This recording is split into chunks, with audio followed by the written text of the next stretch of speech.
So what we're going to talk about is tech transfer in the life sciences, and because you'll understand a little bit more why life sciences is so important to us, and of course they're very important to you.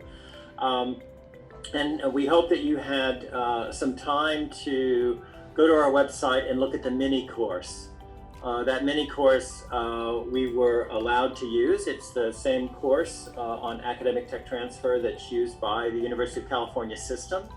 I have great friends who work there, and they allowed us to use and customize the content so that we could use it to help researchers in Puerto Rico understand the various aspects of academic intellectual property in an academic setting. So I hope you've been able to do that. If you haven't, please do, because it can answer a lot of your very basic questions about technology transfer, intellectual property in the academic environment. So go ahead, Carlos, we can start.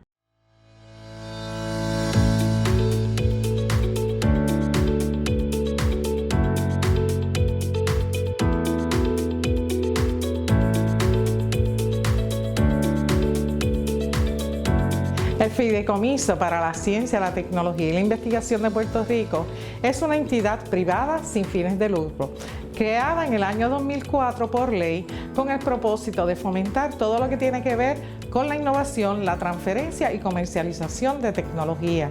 Somos responsables de la política pública de ciencia, tecnología, investigación y desarrollo.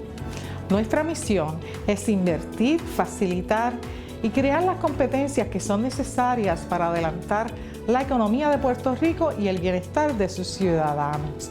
Hacemos esto a través de la creación de empresas basadas en innovación, ciencia, tecnología y trabajando con nuestra base industrial. Tenemos la visión de que Puerto Rico sea reconocido como un centro de innovación global que es capaz de desarrollar, atraer y retener empresarios tecnológicos, científicos y empresas de calibre mundial.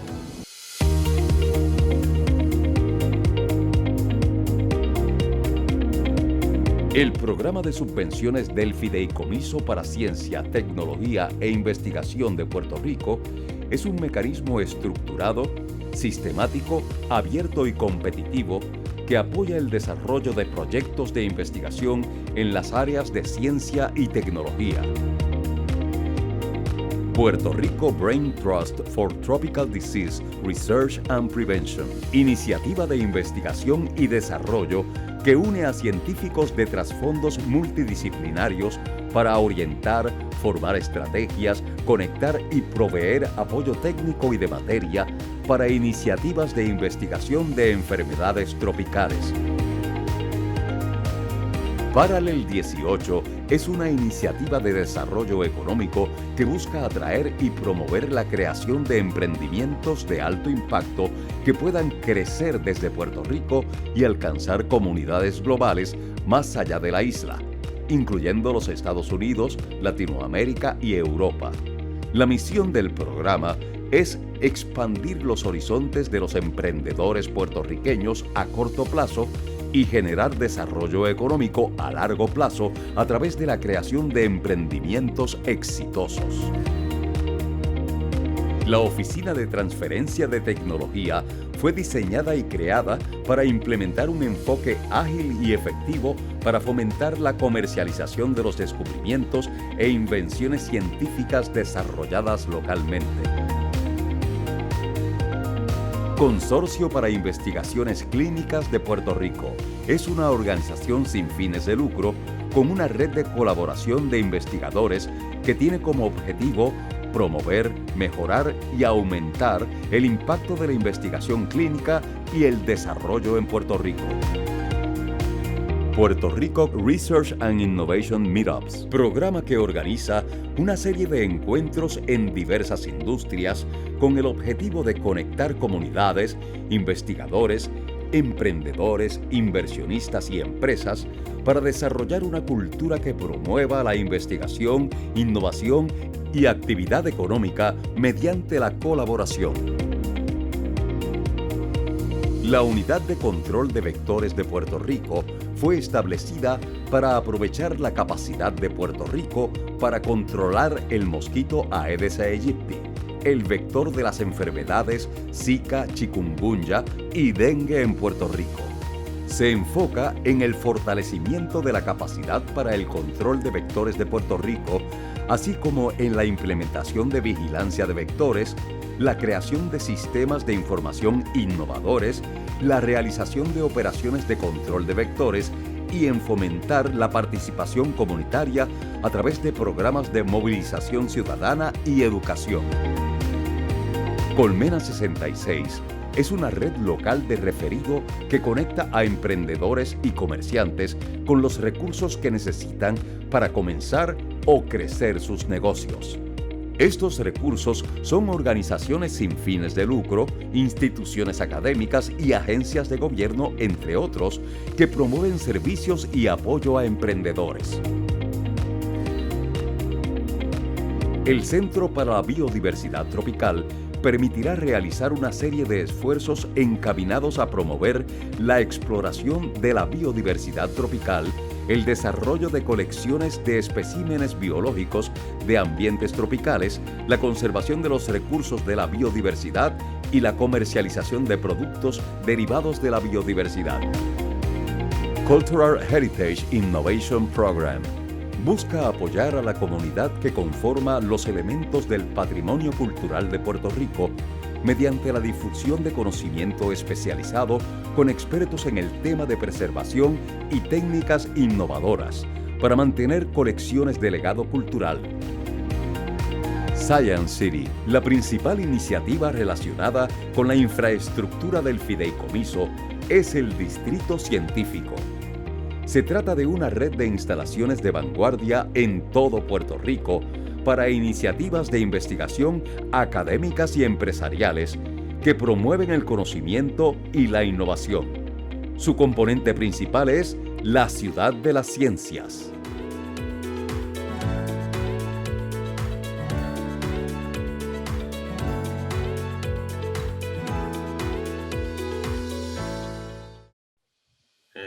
This is where we are? Okay, good. Yes. As I said, what's really important to us at the Technology Transfer Center is to really understand what kind of research is occurring in the universities on the island. And we do track that because universities, those that receive federal funds in particular, are required to submit reports annually to the National Science Foundation, which collects those statistics for all of the universities and grant recipients in the United States from all institutions. And so we monitor that each year to see exactly what's happening on the island in research and down to the details of what kinds of areas are being funded, how much is being funded, how many PIs we have working on projects, as well as how who's funding this, because there are various sources of monies that are supported. If we look at the last official figures from the National Science Foundation, these typically come out around the end of the year, so we should get 2020 sometime around November or December of this year, so we understand what happened in the last fiscal year. But if we look at 2019 academic research expenditures, that's the focus here. Expenditure means there was an activity. We don't track grants per se, because grants may be multi-year, as you know. Some grants come, some grants go, some grants finish, some grants don't. There are modifications consistently. What we report, and what's reported here are the actual activities that took place. So the expenditures for the activities. And if we look across the United States, over $83 billion was invested in university research in that particular year. And you can see that the federal government, $44.4 billion of that came from the US federal government. So that's very, very, of course, very, very important. State and local governments, you see at the top, 4.4 billion. So state and locals are important.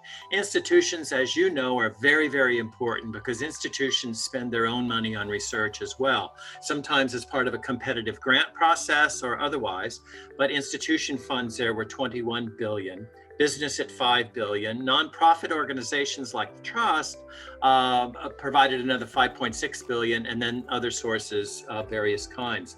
In Puerto Rico, It was $121 million of research expenditures that occurred in fiscal year 2019. So that's an important figure to remember. It was down a little lower the 2 years prior because of the 2017 hurricane, the hurricane season. So there was a lot of delayed research and so on and so forth. 120 to 125 million has been the average for the last 5 to 6 years. Of that, 80%, 80 million of that comes from the federal government. Can you hit the tab, Carlos? Yes. Yeah, hit the tab. The point, advance it. There we go. Yeah.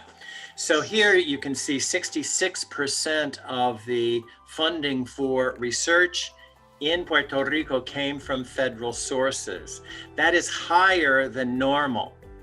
Now, what that means, you say, oh, that's a good thing. Well, in a way, it is a good thing, but it's also not such a good thing, because what you see happening then are the other sources of funds that come from the other components, the other funding sources, are lower than normal.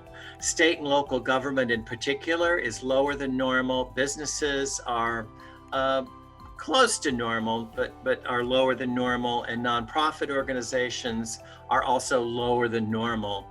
In fact, the trust is the only island-based granting program that funds these things. We're the only other source of R&D grant funding on the island that's local. We're the only local one. So we're trying to make as much headway as we can. And then you can see how it splits across the various campuses. Of course, the different campuses of Puerto Rico, of the UPR, where medical sciences, of course, is at the highest rate at about 45 million, which is about half, a little less than half of what the UPR achieves in the year. And then Mayaguez and Rio Piedras come in behind those. Of the private institutions, you'll see that Ponce Health Sciences leads that group. And behind that come the Universidad Central del Caribe, and also Ana Jiménez, and particularly the Gurabo campus. They don't combine as some places do. And then the Polytechnic following that. Now, San Juan Bautista is not listed here, and I'm not sure why. In some cases, the institutions don't submit what they call the full form, but whoever handles your finance and accounting and grant reporting may be providing the information on what they call the short form, which will show your federal funding and your R&D expenditures and any other funding that you got through this. Go ahead, next. Okay, so why is this important? It relates to that source of funding, federal funding sources. The BiDol Act, which is very important and the foundation of how technology transfer works in the United States. This BiDol Act came from Senator Bai and Senators Dole. It was bipartisan, 1980. Its other name is the Patent and Trademark Act Amendments of 1980, but everybody just calls it BiDol. But it really changed the way of conducting technology transfer in the United States, because it allowed universities to, as we call it, retain a title, which means take a title, like you take title to a property. You're taking title to inventions that are developed using federal funds, and also then to be able to manage those through the patenting and licensing processes. Go ahead. So BiDol was a fundamental change in this whole field around the globe.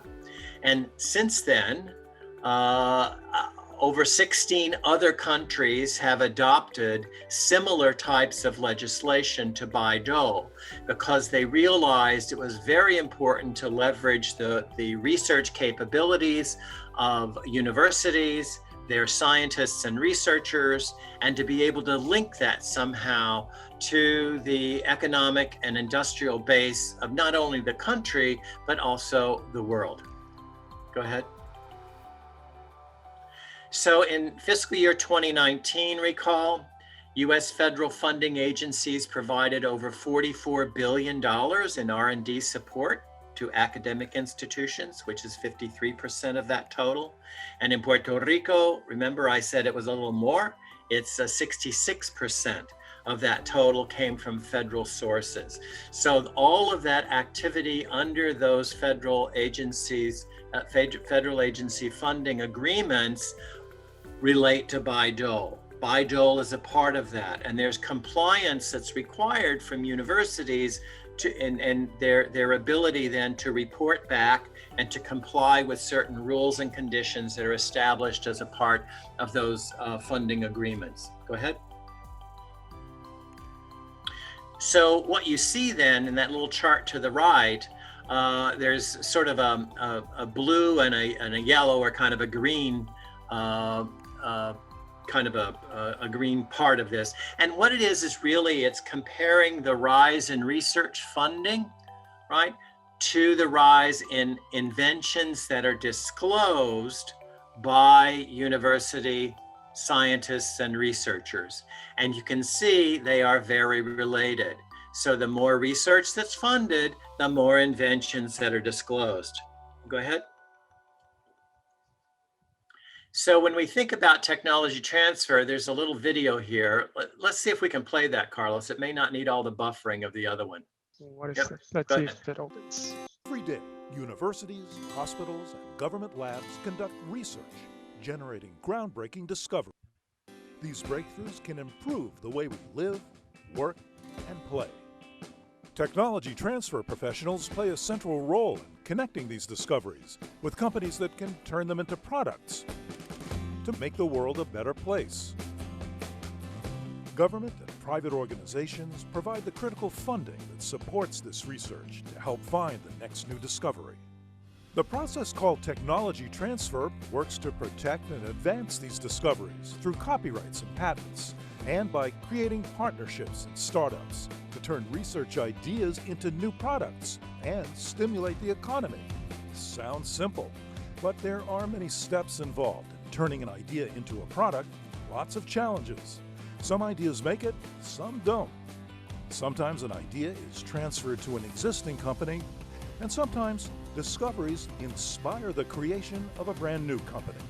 These companies turn new ideas into products that can have a huge impact on improving lives, creating jobs, and supporting the next generation of research discoveries. To learn more about Autumn and the many ways that technology transfer is transforming ideas into opportunities around the world, visit autumn.net.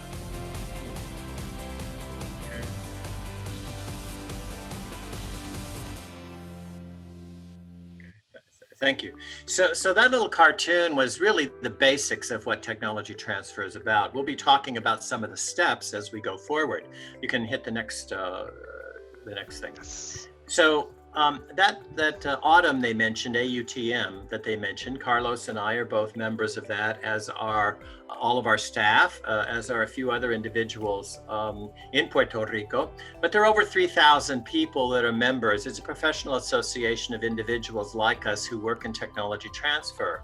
Autumn is headquartered in the US, but it is a global association. But there are associations like it that cover Europe, that cover each country. Any industrialized country with a research budget has an association like Autumn, and we collaborate with those associations all across the world. One of the things that comes to be important for those associations then is to understand what the impact of those activities are, the impact of technology transfer. So if we look at Autumn collecting this data since 1996, you can see this little chart here. It shows you about the metrics related to academic technology transfer. How much was contributed to the US gross industrial output, to the domestic product, how many jobs were supported by the commercialization of technologies. 490,000 inventions were disclosed by faculty, researchers, and academic institutions in that period. 108,000 patents were filed. 14,000 new startup companies were formed. And it's also notable that about two thirds of the partnerships through licensing are with small companies and startups. As we know, small companies tend to be the job creators in the US, and in any kind of evolving modern economy, the technology components are the ones that are growing and creating jobs, whereas standardized industry tends to become integrating more technologies and tends not to add as many jobs as new innovative companies or new innovative products and companies do. And very important from a medical standpoint, over 200 drugs and vaccines were developed through these kinds of partnerships since 1980. I'm very fortunate to have worked on 5 of those, where both drugs and vaccines from the University of Illinois. If anyone is over 50 or near 50, or will become 50 soon, there's a product called Shingrix that is on the market globally, and that's it's a vaccine for shingles. And it's a new one. In fact, it was approved back in 2014 by the FDA. And that took a long time to get in there. Also some retrovirals for HIV, a tuberculosis vaccine that we put out back in the 90s, I think, and a bladder cancer therapeutic we put in the market. And there's been a number I've worked on over the years. But it's very, very important to ensure that any kind of discovery that has the opportunity to make it through the process, the regulatory process, through research, through the regulatory process, is done so, with the partnership of a company that can commercialize it. Go ahead, next one. So the way we track this every year, and this is a little wheel that starts at the top, we want to understand the research, right? So research and development expenditures in 2019, you can see how many billions were spent on research, how many inventions were disclosed in US universities, over 25,000. Then there's an evaluation of those disclosures. Then the intellectual property may be protected in some cases. In many cases, that's through a patent application.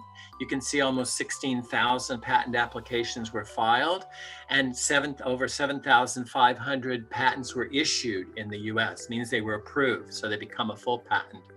That intellectual property is marketed by the technology transfer offices, and then hopefully there's a connection to a company on the outside, or a new startup company that may be formed. But both of them are interested in licensing the intellectual property that belongs to that university, with its inventors. And from that, new products are created, and then there's new startups that may be formed. Over 1,000 were formed in 2019, and then there's over 6,700 that were still operational. So we track these in detail, in fact, every year, and we report to the AUTM, which tracks these for the US, and actually I think tracks 5 other countries as well. So we bring some consistency across the globe in what we're talking about. Next. So one of the challenges when I came to Puerto Rico, actually I'd spent 3 years in Chile helping to set up the tech transfer systems in Chile. And we created 21 tech transfer offices and 3 regional hubs then to work with those tech transfer offices. The issues that when I benchmarked the activity in 2015 for Puerto Rico, one of the things that was notable was that when we looked at the publication capabilities that were apparent within the researchers and scientists in Puerto Rico, they were publishing at a good rate. However, they were not patenting at that same kind of rate. And so if we look, the NSF, for example, tracks, and here's a good way to look at this, the patents awarded per 1,000 individuals in science and engineering occupations. So those are really people with science, engineering, and health doctorate holders. And if we look at this, go ahead next, please. You can see Puerto Rico is in the lowest quartile across the US. So you can see how each state would rank based on its participation in patents related to how many PhDs they have in those fields. So you can see we've got some improvements. So how do we do that? Well, we have a tech transfer office that then connects fills that gap to connect the publication capabilities to the ability to also patent. So they don't interfere with each other, but in fact, they can complement each other. Go ahead. Next. Yep. So what that meant back in 2015, when we were thinking about this, and this has continued actually, that there were few science and engineering and health PhDs in Puerto Rico engaging in patenting their inventions. And if you look at patenting overall in Puerto Rico, it's at a very low, it's in the lowest quartile again across the US. Go ahead. So when we look at academic expenditures in the fields of Puerto Rico, we see that, as I think all of us know, that life sciences is the major field. 57% of the academic research expenditures in that in that year with the NSF is in life sciences. And then you find beyond that, you can see physical sciences ranks in at 7%. The sort of the geosciences, atmospheric sciences, ocean sciences, or you may call that environmental sciences at 7%. 17% falls in engineering. Most all of that, of course, is in Mayagüez, right, with the UPR.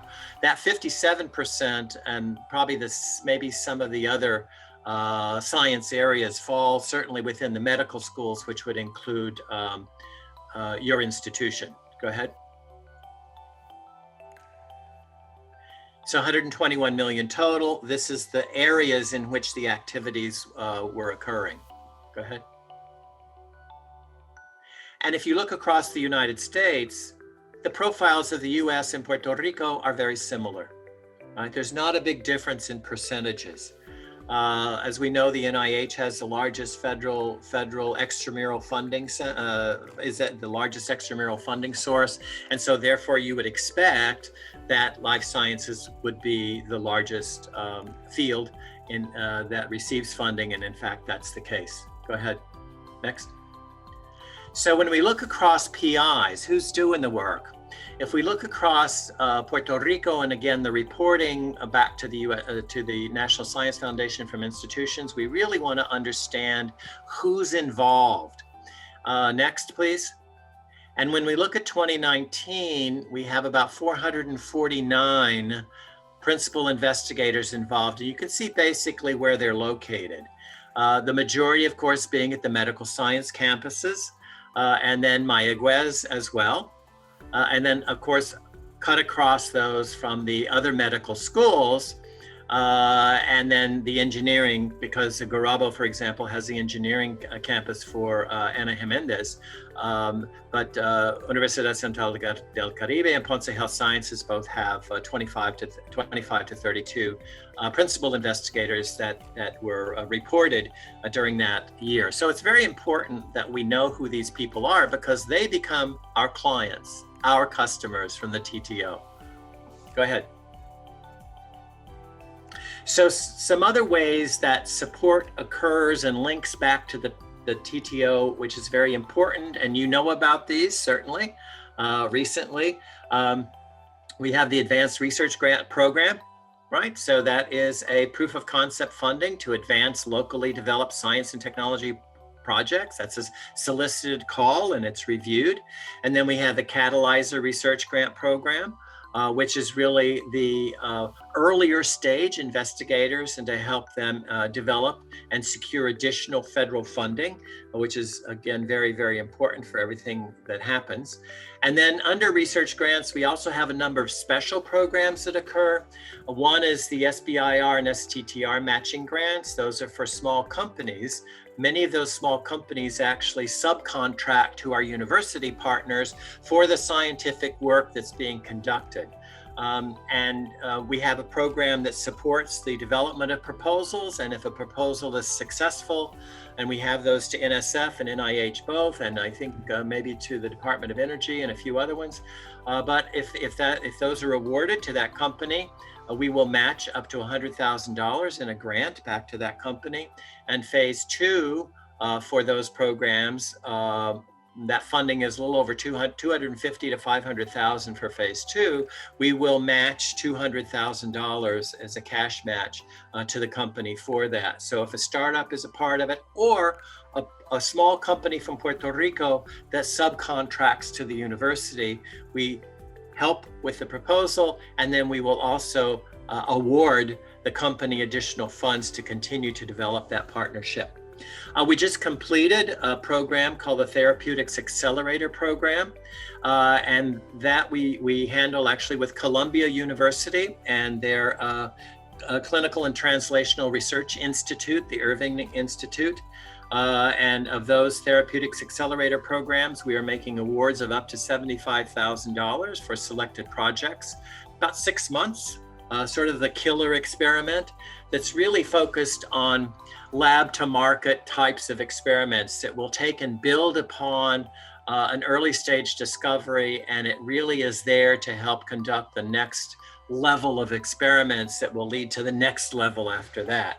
We will repeat this. We're now part of the Columbia University's module with their CTSA award, and that's a 6-year award that was renewed this year for the next 6 years. So we'll be a part of that process for the next several years. We had COVID-19 rapid grants this year as well, so we can pivot when we need to. We have a thing called the CDTI, which is really a partnership with Spanish companies who are looking to connect to new technologies and new capacities. And so we do that. We make awards for those on R&D projects. And then Law 101, which is actually being integrated back into Act 60, the new act. But there are incentives there through tax exemption to attract and retain academic researchers by offering a waiver of personal income tax, right, that would be due under that salary that's supported by a federal grant. Now that's being redone under Act 60, so we'll find out how all of that washes in there, but that Law 101 has been in place for a number of years. Go ahead, next. So our mission, very simply, consists of a few words that are important to remember because it's our process: to identify, to evaluate, to protect, to market, and to transfer promising research discovery from universities, institutions, and research institutes to the private sector. The private sector commercializes it, which will benefit the public. Go ahead. So how does this partnership work? I thought this is important to review. We have a memorandum of understanding that was signed recently. It's a 5-year term under there. So we have an advisory and administrative collaborations under that MOU. Go ahead, Carlos. And then we have master options also that are a term of 5 years. And those are to look at existing patents that may exist whenever within the institution. We also may have new inventions that are supported by grants that the trust gives. It's the advanced research grant, for example. And then we also have new inventions that may just occur as a natural process within the research activities at your institution. Next. And then we have the actual work, and this is the Master Invention Management Agreement, which was one of those 5 agreements that were signed. So it's a case-by-case approval. We have a process to do that, which means that the university will authorize the trust TTO to manage the aspects of tech transfer and commercialization. And the term for this is for when we take under a case, and if there's a patent filed, it'll be for the length of the patent rights. Patent rights tend to be, or a patent term tends to be about 20 years. And we have other IP, which could be other things. We usually push that beyond the 20 years and so on. So that's how each of those cases are handled on a one-by-one basis under invention management. Go ahead, Carlos, next. So this is the process in a simple graphic. We start with research discoveries. We go back to this identification. How that happens is through the inventor portal, which Carlos will go in detail with for you. And these are our partner universities. I mentioned before, 5 different partners, 17 different campuses. So that gets us to identify, through disclosure, to identify an invention. We then evaluate that invention using analytics platforms The one we use mostly, in addition to other things that would normally be used, PatSnap is one that we use, which includes analytics. It includes a chemical module for compositions of matter. There are other kinds of data that's available to that really helps us give us the ability to really understand what the invention is, what are the strengths and weaknesses, and then we will report that back in a screening report that goes back to the university with some recommendations that we might make. Go ahead. If those recommendations say there's intellectual property here, we believe it can be protected, then we turn around and as long as the university agrees, what we do here is then we use a variety of intellectual property firms. And there's the listing of most all, except there's one more on that list now. But these are all firms that are large firms. There are probably 4,000 plus employees within these firms. They're all global firms. Some of them, K&L Gates is one of the largest. It has offices on every continent except Antarctica. Other ones are very specialized in life sciences like Barnes and Thornburg, but also with Foley and Lardner, also big firms with multiple offices across the US and affiliates across the globe. But those are the firms that we use because we want to match the intellectual property attorney or attorneys that work on the case with the researchers, so they have a background in the science. Right, so it makes everybody's job a whole lot easier. Go ahead. So once we've done that and we're pretty assured that we've got the technology protected as much as we can, then we have different ways to market it, and we'll talk about those more. There are a variety of platforms that we use to do that, and we'll talk about those as we go forward. We then refer to them as a technology. They get a number and a case, and then they move forward. And lastly, we transfer it. We transfer it through a number of different types of agreements. Typically, there are options and licenses and other kinds of things like that that may go to a startup or to an existing company. Go ahead, Carlos. We have a team. This is the four of us that make up the team. Josiah is located actually at Mayagüez, and we have a small office on the campus at Mayagüez in order to work more closely with the faculty at Mayagüez. And then the rest of us are located at the Trust at the Innovation Center in San Juan. Go ahead. And lastly, this is just another thing you can look at a little bit later. This is a little more detail on how the process works. Moving from invention disclosure, through the agreements, through the screening, through an evaluation if we need to. It's an assessment. It's another level that we might go through for patentability or otherwise. And then if we move forward through all of that, we go into invention management. And then the actual detail of what we do, the kinds of things we do, is then located up there. Through the IP protection, we manage the patent prosecution, the marketing and negotiations, all of the agreements, any other agreements, compliance with the license, with patent enforcement, and then we also distribute revenue as agreed to through the ways that we through the MOU and the different structures that we have, so that you receive your portion of the revenue that's due. Go ahead. Revenue sharing is always important for people. Go ahead through this, move it a little bit further. We'll get to the end of it here. And this is what's important here. This is the way it works. We have a gross license. Now, this is a detail you maybe don't need to know right now, but it's just we like to have it here so we can talk about it. So we may have a gross license revenue that's received from a company, for example.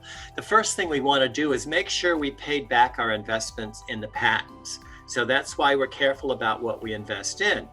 So once we've done that, whether they've paid it back or whether we have other kinds of revenue that pays it back, we want to make sure that we're made whole on that first.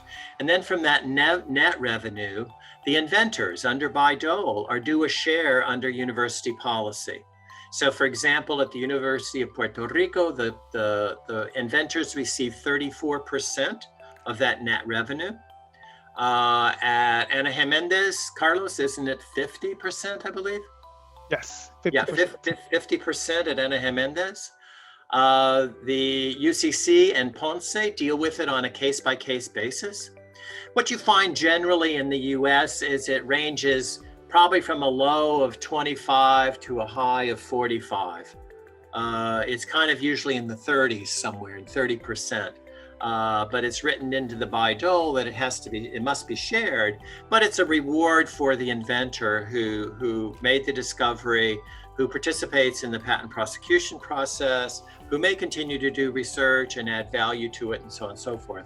And then the process we work from there is if we deal with existing patents or for new inventions, and however, and if we share the costs, or if the trust assumes all the costs or whatever, and that's how we share revenue back with the institution. Go ahead. So, Carlos, is this yours now?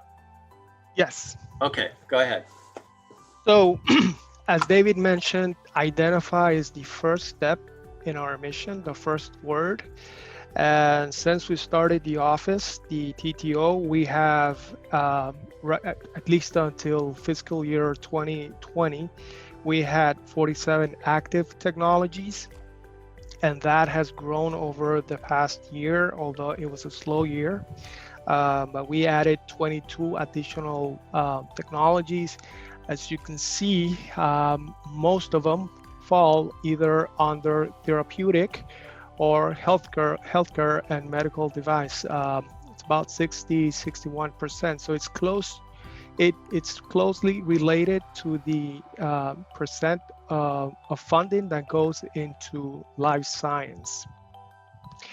And as you can see here, most of the technologies are either undergoing IP protection or under review, as we'll talk about in the following slides, or are under marketing. So we're marketing those technologies to see if we can find a suitable licensee. How do we start the process? The process starts with an invention disclosure. And an invention disclosure is when one of the researchers from the university identifies that he has probably made an invention and would like to let us know so that we can evaluate and see if there is reason to secure a patent for that invention, to file for a patent application, and also to let the university know that the researcher has submitted an invention disclosure. So for that, we have an inventor portal, an online inventor portal where the researchers can log in and essentially disclose their invention. And I'll go through the process right now. The benefit of this process is that, first, it's a lot easier than how it used to be in the past, where you would have to do that all on paper.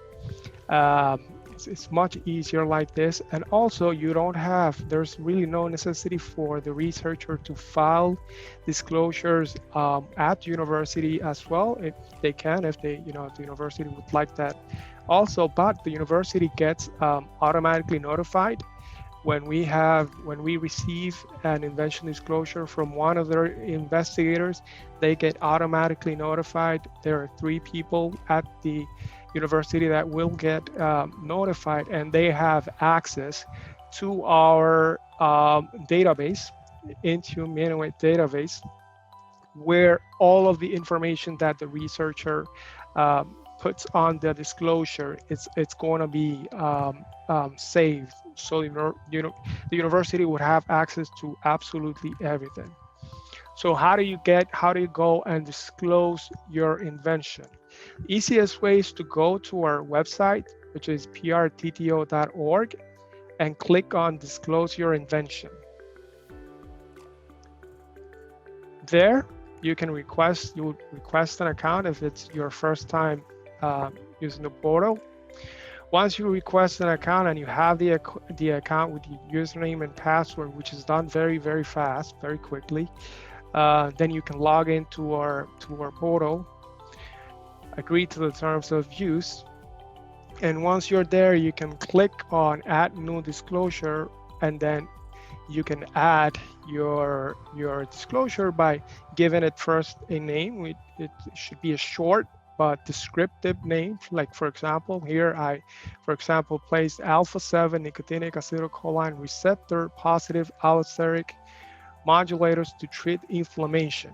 So that would be a good title for a disclosure. And then you select the university where you are that you're affiliated to. In this case, San Juan Bautista. And this is how the portal would look once you have initiated the disclosure. You can save as draft. Once you've, even if you haven't really done anything, you can save it as draft and continue later. You can download it as PDF Word. Once you have finished, you can submit for review. This is the invention. I hope that you can see my cursor there. That's the invention ID. That's how we're going to identify your disclosure until the point that we have approved the disclosure. Once it becomes approved, then it gets a technology ID, a tech ID, and from there on, we're going to be referring to it by the tech ID. If you are the person that is disclosing, you are by default the only inventor that is going to appear with a 100% contribution.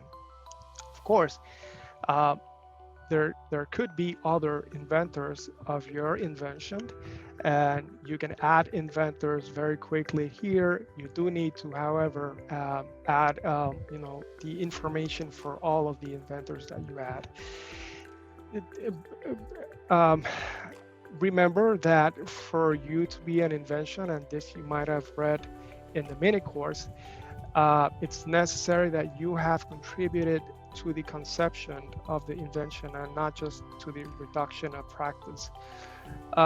So the people that you're going to add there are those that actually contributed to the conception of the invention. If you have doubts on whether one of the lab members or anyone that might have participated in the process qualifies as an inventor, you can just leave it like that with only your name, and we can discuss later, and we can add additional inventors later if we determine that it actually does qualify that person as an inventor. Next step would be to essentially say what type of disclosure it is, either is software, research tool, reagent, generic resource, or natural product, or other inventions, just the drop-down menu. Depending on what alternative you choose, there will be some other questions, specific questions to that disclosure type that appear. Next step is to describe your invention in lay terms. Now, this does not have to be a long description, technical description of your invention. Actually, there is a limit to the number of characters that you can write here. So it doesn't have to be long. It can be short. And this is just a brief overview of what your invention is, describe your invention, the problem that it solves, and who benefits from that invention. The reason why we don't need to have a very high level of detail here is because you will have the opportunity to upload documents, and there is where we would want you to add all the details of the invention. Carlos, we just had a question. Estella had asked if someone has a question, should they ask now or wait until the end? If I don't mind at all, if they ask during the presentation. Okay. So yeah, if you have any questions, please just ask. I have a question in this. So the investigator can put the project they're working, even because when you think of inventions, one thing that what one is doing is not an invention. So from the title that you put there, like if our investigators are working in specific areas, they should be doing this invention report? No. So just from remember this idea of invention. Invention is a result of research, right? So research is this process. If during the process of doing research, whatever you're doing, you come across an unexpected finding or a result of the research that you think has or could have some benefit, well, in life sciences, some benefit to a patient, you would want to disclose that. That can become the invention. Okay, right? but that's what I was asking. If you're doing research and you find like a receptor or some kind of, finding that you think that it's could have value for later, that it's better to do it, and you say no, it's not, but we should go ahead and incentivize the faculty to do it. Yes. Yes, definitely. I don't know if any of the faculty has a question. I think that the only person that Mari Carmen joined a little late, so we welcome Mari Carmen Colon. She's one of our investigators. So I don't know if someone else wants to interrupt, please do, because this is a unique opportunity to have the experts here. Thank you. So definitely, if you're a researcher and you found something interesting, you think there's value in what you just found, there's a new compound that you're studying and it's very potent against some enzyme, then yeah, that's an invention disclosure. So we encourage researchers to disclose their inventions. We will handle the evaluation, and we would part of the process will be to inform back to the researcher and the university what our thoughts are on that invention. If it's too early, we'll say it's too early and continue your research, and then within 1 year disclose the rest of your results, and maybe then we can file for a patent. So yeah, I mean, Carlos? Yes. But what if the research is not sponsored by a federal source? Can we still? Doesn't matter. Yeah, you can. Okay, so like it's with institutional funds, yes. It can still be okay. Yeah. Right. It's just if it's funded through a federal source, there are certain compliance requirements you have with the federal agency. Okay. Okay. Yep. Jose, So, question? Yes. At what point the invention becomes a profit from a non-profit institution to a profit institution? That happens once a license is done. So Okay. it has to go through the whole process to the very end. And at the very end of the process, if we found a company that's very interested in it and commercializing it, meaning they will invest in it, they will develop it, they will market it, they will have, receive funds for it, that's when that happens. It's Okay. through the license. Thank you. we're gonna get there Yeah. in the discussion here. Okay, so the next question would be to say if there are any agreements related to the research, to the invention. If there's, for example, a material transfer agreement, sponsor research agreement, anything like that you'd like us to know, it's important for you to add that information there. Funding, this is where you would add grants, but if there are no grants funding that particular research that led to the invention, then you don't have to add any grants here. But if there are NIH grants, NSF grants that funded that, as David said, it's very, very important for compliance reasons that we know exactly which grants funded that research. And that's not really to say that it's a list of all the grants in your lab, but those grants that actually funded that research. Next question is stage of development. It's a drop down, very easy. The question is it a theoretical concept, or there is a prototype? Are there more experiments planned or not? That's the question.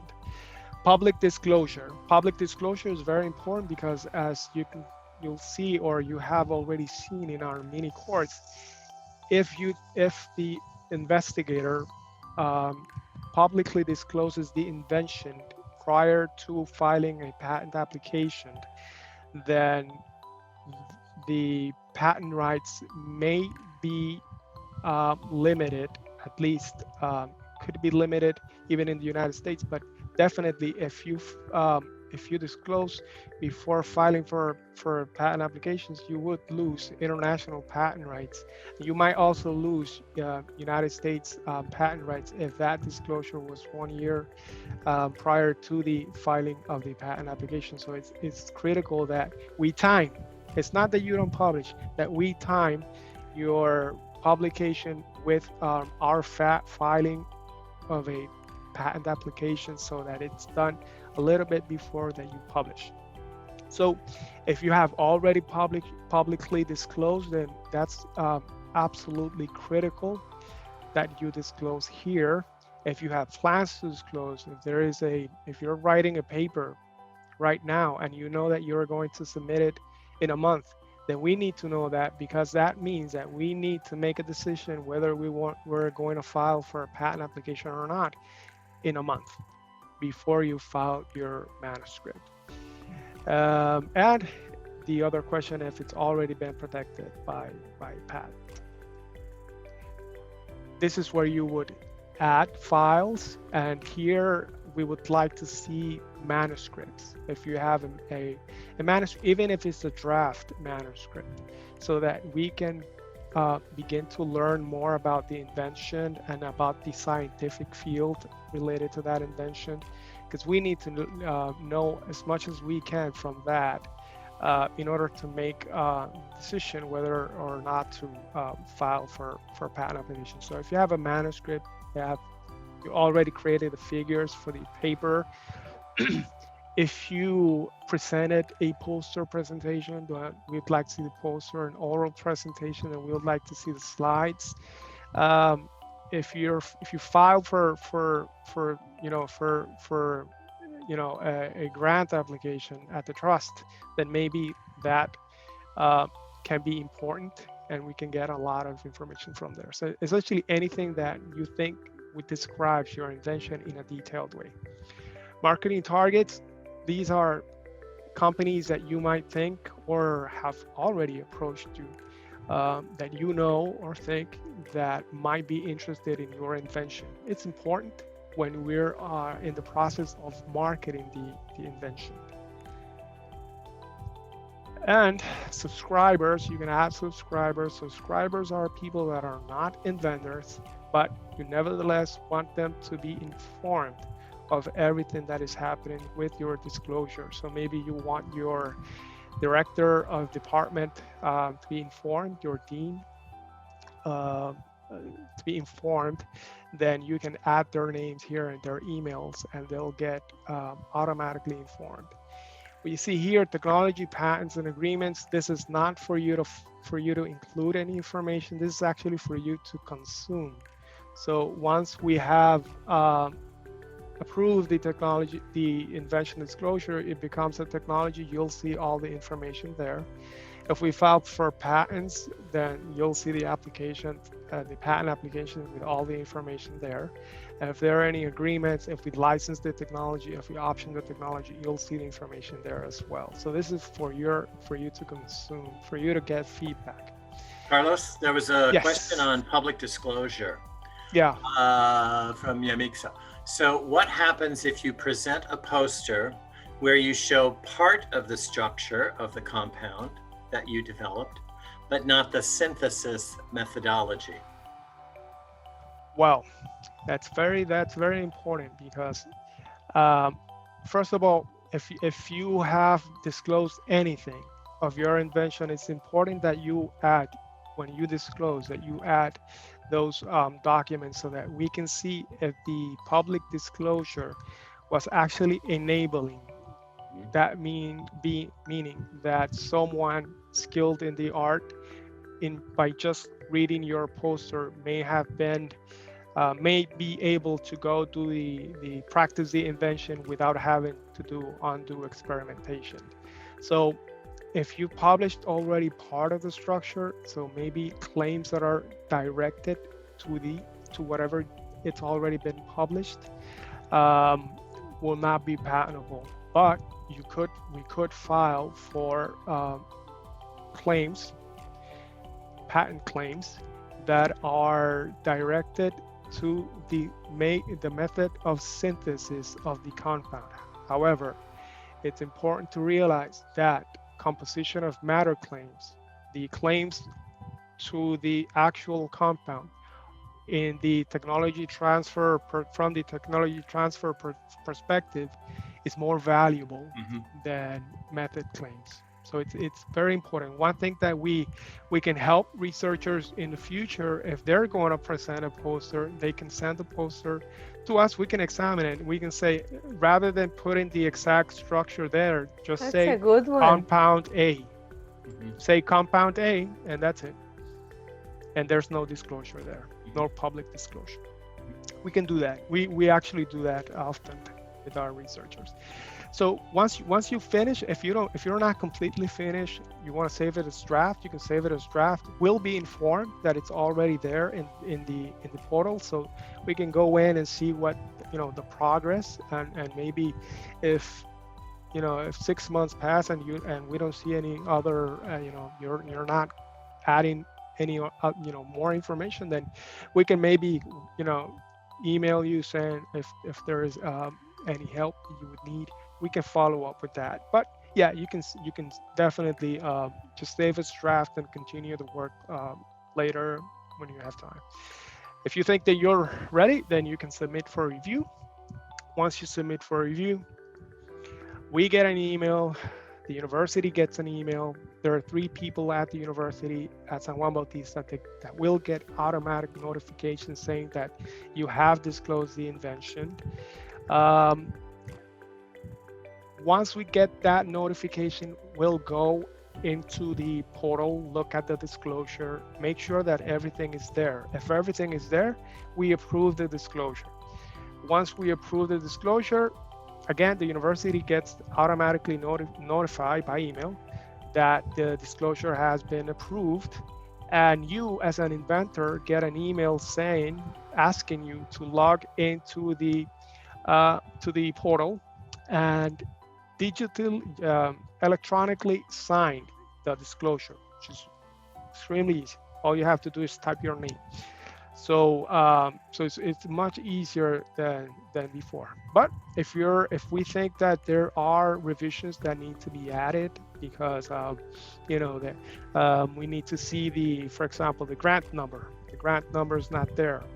So we can send back the disclosure for additional revisions. We can set the disclosure back to draft so that the inventor can go back in and make changes. So let's say that we have already evaluated or screened the disclosure, and everything is there. We approve the disclosure, you signed the disclosure. Once it's signed, then that's when we begin our screening, our evaluation of the disclosure. So this is where Estella's point is important, because if this is where we would determine if what you have disclosed is actually an invention or not. Is it protectable? Is it patentable? Can it be commercialized? So these are the things that we would try to address during our evaluation. We would want to know, is this an invention that can be protected, can be commercialized, can be transferred to the private sector? And we use a number of resources. Of course, we would go into the scientific literature and make sure that it hasn't been published before by either the inventor or somebody else, or if somebody else published something that is very close to your invention. But we would also use very specialized resources that are used usually by TTOs, for example, PatSnap and Invention Evaluator, especially PatSnap. So PatSnap is a patent analytics and business analytics. You would have access to more than 120 million patents, so that we can interrogate to see if your invention has ever been disclosed in a patent application or an issued patent, not just the United States, but anywhere in the world. And it's really an easy search for us. Once we do the screening, we begin the evaluation, and we finish that evaluation. The evaluation is going to be based on scientific and technical merit, developmental stage, patentability or protectability, market and commercial potential, and inventor factors. We write an inventor report, a screening report, which is going to be very detailed. And that screening report, we're going to send it back to the university with our recommendation. And we're going to share that with the inventor so that he knows what the process was and what our recommendations are, and maybe that can help them, make future decisions on their, research. So let's do an example. Let's say that I or somebody from San Juan Bautista discloses what the title that I sent before, the alpha-7 nicotinic acetylcholine receptor positive allosteric modulator to treat inflammation. They submit the disclosure with this data, and the data presents evidently that when you add the invention at 1 micromolar, there's a very marked increase in, these are voltage clamp recordings, in electrophysiology recordings. So definitely there's an invention there, and it definitely does work based on the results that we see. The nicotinic alpha-7 nicotinic receptor is very important in many diseases, including inflammation. So yes, it's very useful to have a modulator that is this potent. So okay, so what do? We go first into the literature, make sure that it hasn't been patented, but we go to see, using PatSnap, if there is a patent that has, that discloses your invention or something that is very close to your invention. If we do a search just based on the keywords from the title, we'll see that there are about 2,225 patents there.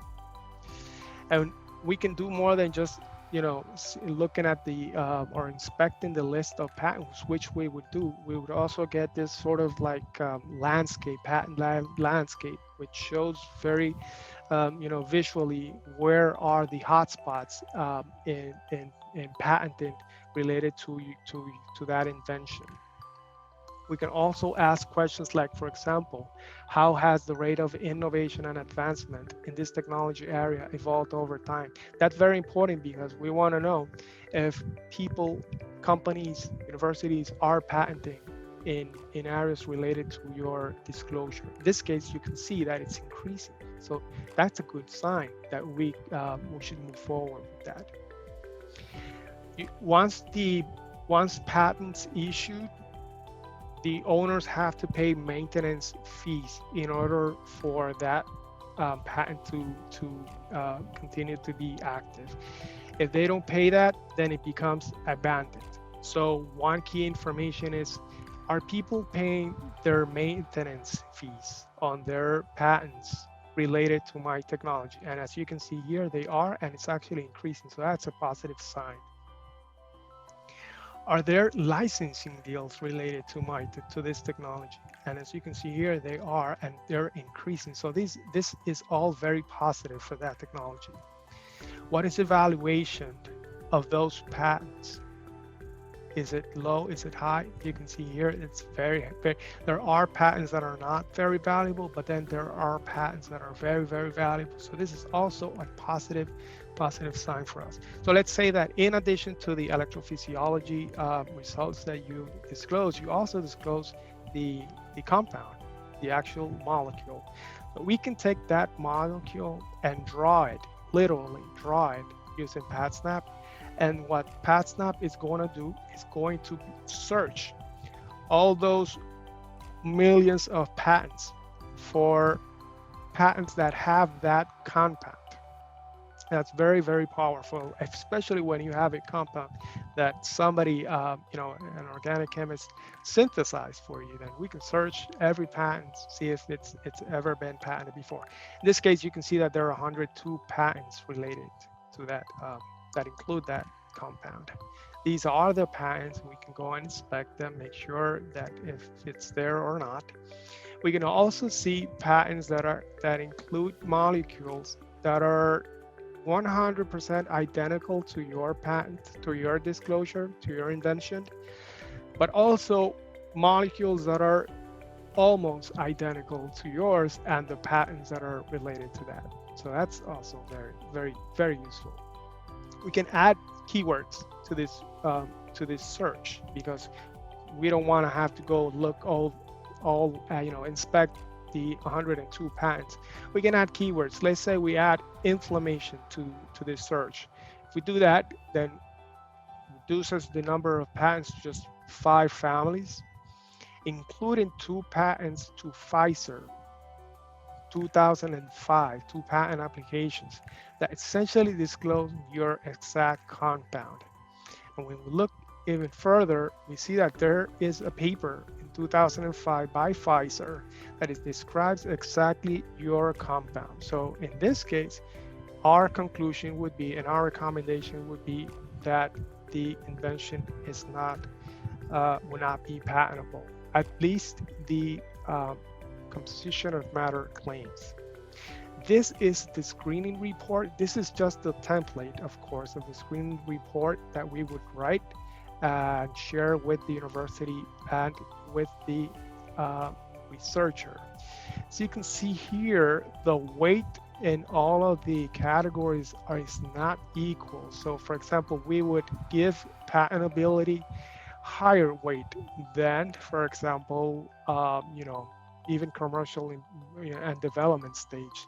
So if it's patentable and it has scientific merit and there's commercial potential, then those are the factors that are most important to us. So we would write a fairly detailed screening report and share that with the university and the researcher. If we're not sure, because we're not sure if it's, there's something that's very close and we would like to get, maybe feedback from a third party, that could be from one of our law firms for a patentability opinion, or other third party providers that we use, especially for the more commercial side.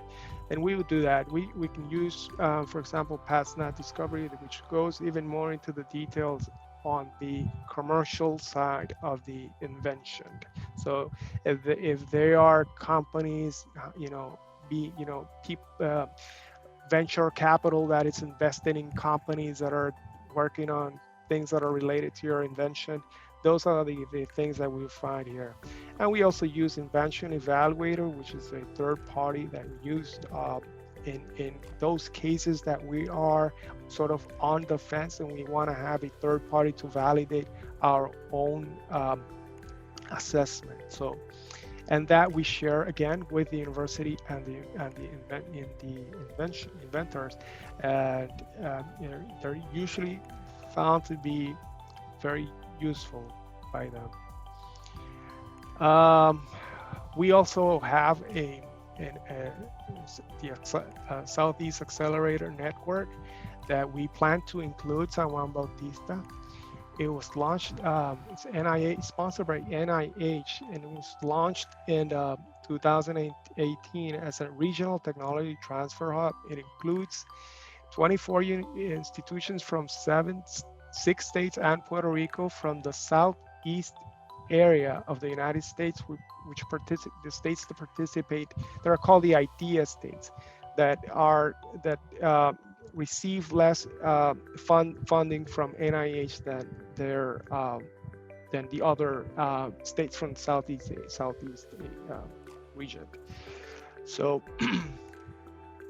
the Therapeutics Accelerator program that we talked about, David already mentioned, and that we did a pilot of that during this past semester, and I think it was definitely it was wonderful. So I think that's something that your researchers can benefit for next year. Beacon is another initiative from the trust. So, for example, if you wanted, or somebody from the outside wanted to learn a little bit or know about, for example, cancer researchers in Puerto Rico, where can you find that? Is there one place where you can find all the information? And there isn't. I mean, you can look for, NIH Reporter and PubMed, but there's really no place where you can go and just find all the researchers from all universities that work in one particular area, because you're writing a program grant that requires 7 researchers in neuroscience. So this is the initiative by the trust that is going to handle that, and we already launched a pilot of that, and we'll continue to incorporate other researchers in the following months. So definitely something that researchers as Juan Bautista can participate as well. As David mentioned, we work with 7 firms, law firms. These are the firms. Very important that because there are so many patent attorneys working in these firms, we can really find and identify the patent attorney that it's best suited to protect your particular invention. Why? Because he has a PhD. If it's on immunology, he's probably, his PhD probably in immunology, and probably did research in something that's related to your own research. So you don't waste time explaining your science to the attorney. So it's a very, very efficient way of doing it. It really is a game changer. Here in Puerto Rico, there are only about 13, 14 IP attorneys. So you really don't have that wealth of backgrounds that can be really, really optimized to better protect your invention. Market, we work with several platforms. The reason why, when we evaluate an invention disclosure, we want to make sure that it's patentable and that we can that we can, transfer to the private sector. And for that, you need to market it, because they're not going to be licensed if there is no active, effort to make sure that companies that might be interested in it, in the invention, are aware of that invention. So yeah, we put it on our website, but we also use a number of resources. Autumn Innovation Marketplace. There are thousands of technologies there. In part, that's the resource we use most, which uses artificial intelligence algorithms to match the technology to companies that are likely to be interested in that particular technology. We'll talk a little bit about that more. Symbio is for research tools. We'll talk about that. Wipergreen is for environmental technologies, and BVGH is for neglected diseases. So when we're going to market our technologies, we use some of the resources that we used during the evaluation. For example, here using PatSnap, we can see which companies, new companies that have begun patenting in the last 5 years, are patenting in technologies that are close, related to the invention that you've disclosed. So we know that, for example, Evelo Bioscience here is a company that patented recently in that area. So this is one company we might approach with a possible opportunity for a license. Main companies, these are big companies that have been patenting a lot in your field. So these are companies that, you know, they would be of course targets for us. And also, if they have been patenting recently, we want to know if, you know, maybe they have 10 patents, but those 10 patents were issued 10 years ago and they haven't patented anything since. So we're not that interested in that company. But if it's a company that's been patented recently, then that's one company that we would engage during marketing. And also, where do these companies are patented? Is it the United States? WIPO as PCT, these are international patent applications, European Patent Office. You can see here, it's mostly United States, PCTs, and EPO. So that's important for us as well, because that helps us decide if the technology has a wide, broad market, and if we should, protect widely as well. Invention Evaluator, as I mentioned before, this is the third party that we use during evaluation of patents. They provide potential partners as well. So there's might be even a long list of potential companies that could be interested. So really our focus is to patent the technologies, get the best protection possible, because we're going to market it and we're going to try to identify a licensee. InPart is the matchmaking platform that I mentioned before. It works with more than 5,500 companies. Of those, around 51% are from life science and 39% from physical sciences. So the idea is that we submit technologies to InPart, and they'll identify, using their algorithms, the companies that might be or likely interested, and they actively market those technologies to those companies.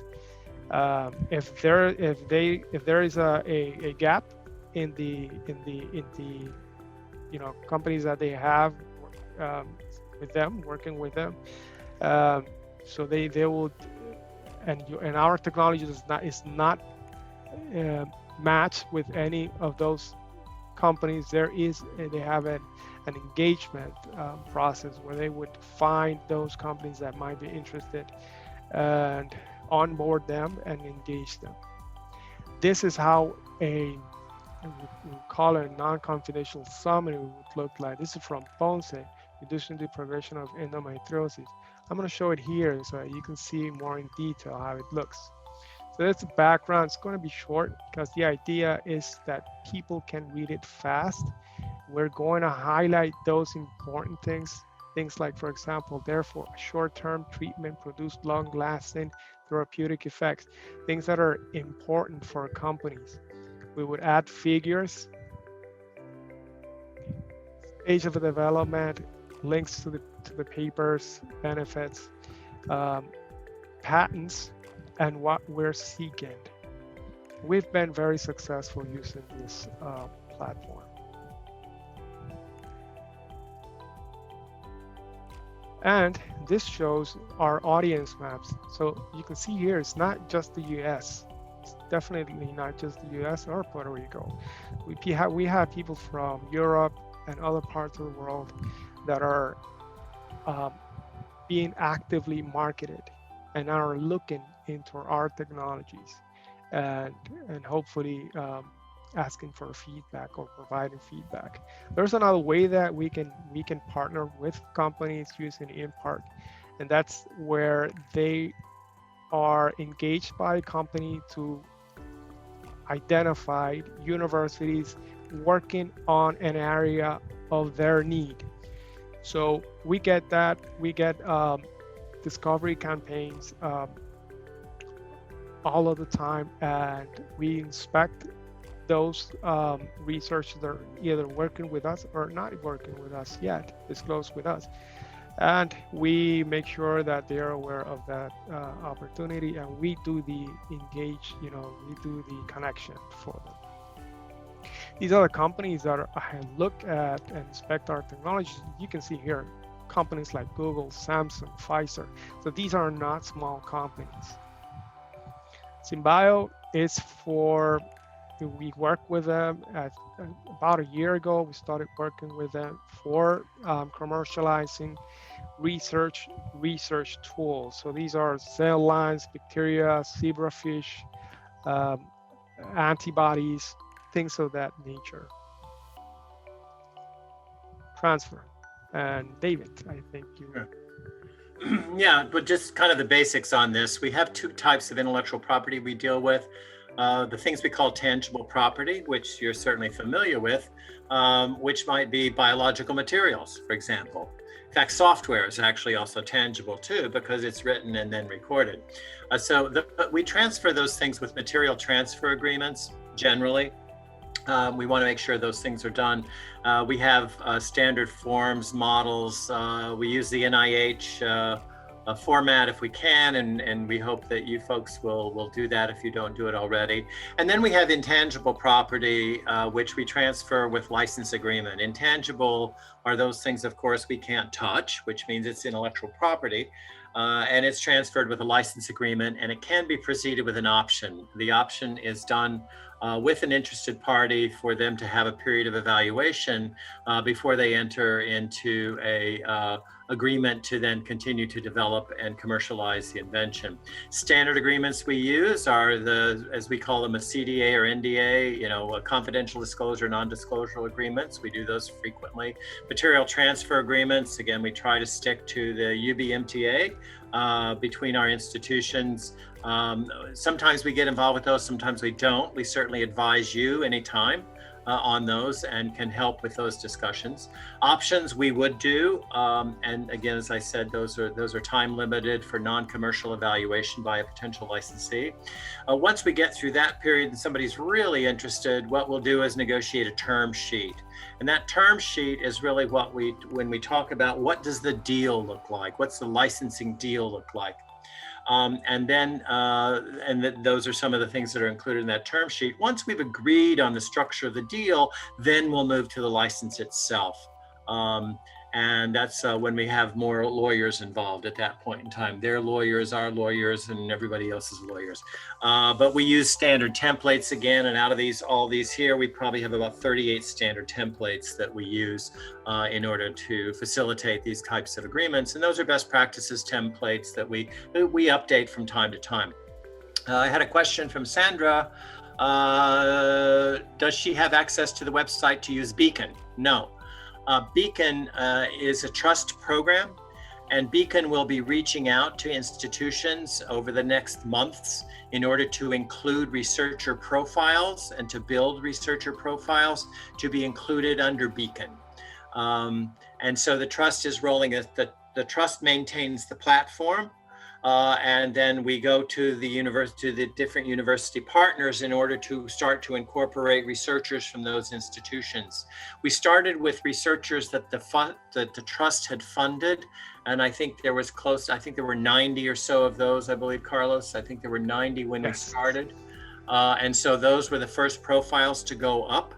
And then we're doing a soft rollout. So Ponce is one of the first institutions that agreed to have their researchers as a part of that. They're smaller, they're very targeted, and so it was easier to do with them. As this rolls out, and we will launch Beacon, and then the trust will have some sort of here's Beacon, everybody can look at it and use it and whatever. But hopefully by then we have everybody from every institution that does research and have their profiles on there. Right. Licensing to a university startup. Okay, just run this quickly, I guess. Why do we do this? Lots of people talk about startup companies. First, the reason we do it, it's the best way to commercialize the IP because we don't have an existing company like Pfizer or somebody to license it. Sometimes it's the only way we can commercialize the IP because the invention is so early, it's so new. It needs investment. It needs investment from, as we call them, friends and family. who might invest in that small startup company in order to further the development of that particular invention. And we also want to know that the faculty inventor or inventors are interested in playing a major role in advancing the science. Not advancing the company, you notice, it's advancing the science, because we want company people to understand how to build these companies really involved there. Who negotiates that deal? We do, the TTO, because we're the ones that license, or the licensor, and whoever the representative is of the potential licensee, the company. And the TTO never negotiates with a faculty inventor. You will need, a startup will have to have a business representative, and that's who we would negotiate those with. Faculty roles in the startup, of course, are very common. Sometimes they start out as a chief scientific officer with the company in the startup phase. They may then become a scientific advisor over time. There are other roles that they might fill. There could be a consulting component to what they do eventually. They can also be a board member of the company. So there's a variety of different roles that faculty inventors play with the startups that are based upon their inventions. Go ahead. Just a kind of quick thing, a little more about startups. Most of you know about Parallel 18, which is a program that the Trust launched back in 2016. Provides some funding and a grant, and also networks of investors, connections to multinational companies, and also a way to accelerate a company like that over time. We have a venture fund tied to that will provide P18 Ventures, which will provide follow-on funding as a matching fund to any investment that a P18 graduate or alumni company has done. And then there's also access to discounts on services and so on to accelerate. Behind Parallel 18, we also have Pre-18, which is Parallel 18 is global. In fact, we had over 580 applications in the last couple of weeks from 139 countries to participate in Parallel 18 for about 35 to 40 slots. So it's a very competitive program, very well known globally. And in fact, it's been ranked in the top 20 accelerator programs in Latin America. Go ahead, next. Oh, that's it.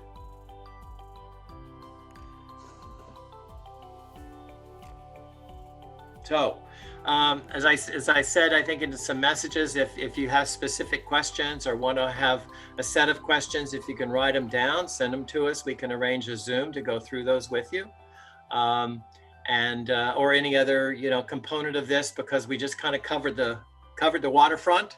There's a lot of depth inside each structure here, but we tried to cover as much as we could in the time allotted. Well, thanks a lot. It's been a very, very insightful conference, a seminar. I think that for sure we're gonna get back to you. We feel very happy that our institution is going to be included in all those initiatives that you're doing. Mm-hmm. So thank you. That would be great for mm-hmm. our faculty. Mm-hmm. I have to leave soon. I'm sorry, because it's been great. I would like to know, how do we channel the questions, or how we do it for the next one? However you'd like to. I mean, I think you have access to our emails, don't you?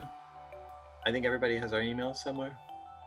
If not, I'm going to. They could come to you, Estella, if you wanted. If people wanted to send all the questions to you, Estella, maybe. And then you can kind of just put them, and then that's probably, is that easier? Okay. Yeah. The other thing that we usually do, and we are not able to do it, during COVID, is we usually go to the universities and go to the researchers' lab, and sit down, get to know a little bit more about their research and all that. So I don't see no reason why we can't do that over Zoom. So if any one of the investigators would like to have more of a one-on-one conversation with us, we can arrange that, definitely, and we'd be delighted to do that. That's great. I think since you're recording, if you could send us the presentation without the, sharing, and then we can share it with the investigators. We have a few, I think only like 2 that are not here, but the main investigators are here with us this afternoon. And also we have the Associate Dean also of Public Health and the Associate Dean of Medical Sciences. And we have Dr. Linda Laras, who just got a grant from the trust. Excellent. Right. So I think that there's a lot of enthusiasm and energy. We'll be interviewing Linda Laras. We always interview every recipient of every grant that the trust gives. We have a sort of a special session that we do with them. Oh, great. Okay, that's fantastic. Okay, so if someone else wants to say something before we say goodbye to Carlos and David. And Yeah, Ricky's there. I have a question. Hello. Go ahead, Rodriguez Sayas. We hear you. Go ahead. How long is an invention can be protected? Well, first it would depend upon how you protect it. Okay. So if we would file a patent, Okay. a patent's term generally across the world, a patent's term is 20 years. 20 years. Right? Yeah. If it's a copyright's much different. It has to do with the life of the author plus 70, I think now, isn't it? It's a long time. Copyrights, I think, are the life of the author plus 70 years. Okay. So it depends on how it's protected. And some things we may not even, some things may not, it may just be intellectual property, but it may be in the form of what we would call technical information or know-how that may come from the inventor themselves, right? So that's also incorporated usually into what we do. Those are things that are not patentable, not copyrightable, but are known specifically to the inventor. That is very helpful and in fact may be necessary in order for that particular invention to be utilized to its fullest extent. So that know-how is really, really important. That keeps the inventor involved in the process when that know-how is part of the